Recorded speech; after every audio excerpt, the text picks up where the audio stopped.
మనము పోటీ పరీక్షల్లో భాగంగా ప్రశ్నలను గుర్తుంచుకోవడానికి చాలా నిమోనిక్స్ని మనం చూస్తున్నాం, ఇంకా చూస్తాం కూడా. అయితే మనం ఎగ్జామ్స్లో ఎలా ప్రిపేర్ కావాలి, సహజంగా పోటీ పరీక్షలు ప్రిపేర్ కావాలంటే ఎలా ప్రిపేర్ కావాలని చెప్పేసి చాలామందికి ఒక సహజమైనటువంటి ఒక సందేహం ఉంటుందన్నమాట. దాన్ని నివృత్తి చేయడానికి ఒక సింపుల్ ఫార్ములాతో మీ ముందుకు వచ్చాను. మనం SQ3R అనే టెక్నిక్తో చదవాలన్నమాట. ఎప్పుడు చదివాము? ఎస్ అంటే సర్వే.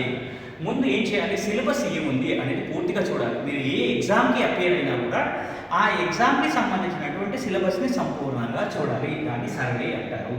తర్వాత క్వశ్చన్స్, మనకి క్వశ్చన్స్ ఎలా వస్తున్నాయి అంటే ప్రీవియస్ క్వశ్చన్ పేపర్స్ని తప్పకుండా మనం చూడాలన్నమాట. అంటే మీరు గ్రూప్ 1 అప్లై చేసినా, సివిల్ సర్వీసెస్ అప్లై చేసినా, కానిస్టేబుల్ SI అప్లై చేసినా, ఇంక ఏ పోస్ట్కి అప్లై చేసినా కూడా గతంలో ఈ ఎగ్జామ్లో ఎలాంటి ప్రశ్నలు వచ్చాయి, ఎలాంటి ప్రశ్నలు వస్తున్నాయి అని అవగాహన చేసుకోవడానికి క్వశ్చన్స్ని, ప్రీవియస్ పేపర్స్ని మనం చూడాలన్నమాట.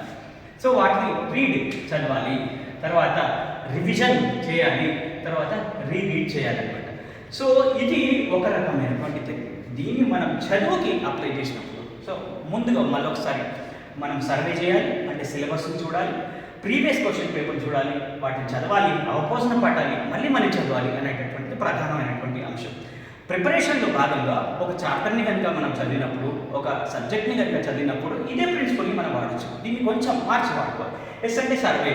ముందు ఆ క్వశ్చన్ పేపర్కి సంబంధించినటువంటి ఏ అంశాలు ఉన్నాయో, సబ్జెక్ట్స్ ఉన్నాయో, వాటిలో ఒక సబ్జెక్ట్కి వెళ్ళినప్పుడు ఆ సబ్జెక్ట్లో ఏమేమి చాప్టర్స్ ఉన్నాయి సర్వే చేయాలి. ఆ తర్వాత ఒక చాప్టర్ తీసుకున్నప్పుడు ఆ చాప్టర్ వెనుక ఏమి క్వశ్చన్స్ ఉన్నాయి ముందు చదవాలి. క్వశ్చన్ ముందు చదవాలి, పాఠం తర్వాత చదవాలి. ఎందుకంటే పాఠం చదువుతున్నప్పుడు క్వశ్చన్ ఎలా అడుగుతారు అని ట్రిగ్గర్ అవుతూ ఉంటుంది అనమాట. అప్పుడు మనం చదివేటప్పుడు ఆ పారాగ్రాఫ్ను వెనకాల ఈ క్వశ్చన్స్ని నేను చదివాను, ఇది షార్ట్ ఆన్సర్ వచ్చింది, లాంగ్ ఆన్సర్ వచ్చింది, ఫిల్లింగ్ ద బ్లాంక్ వచ్చింది, దీన్ని ఇలా తిప్పి అడుగుతారు అని మనకు ట్రిగ్గర్ అవుతూ ఉంటుంది అనమాట. అప్పుడు చదివేటప్పుడు ఆ పారాగ్రాఫ్ని చాలా జాగ్రత్తగా చదువుతాము. సేమ్ అదేవిధంగా దీన్ని మళ్ళీ చదవాలి, అంటే రీడ్, రివిజన్, రీరీడ్. మనం రివిజన్ తర్వాత ఒకసారి మనం టెస్ట్ పెట్టుకోవాలి.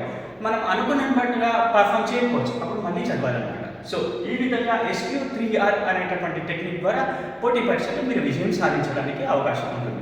Wish you all the very best.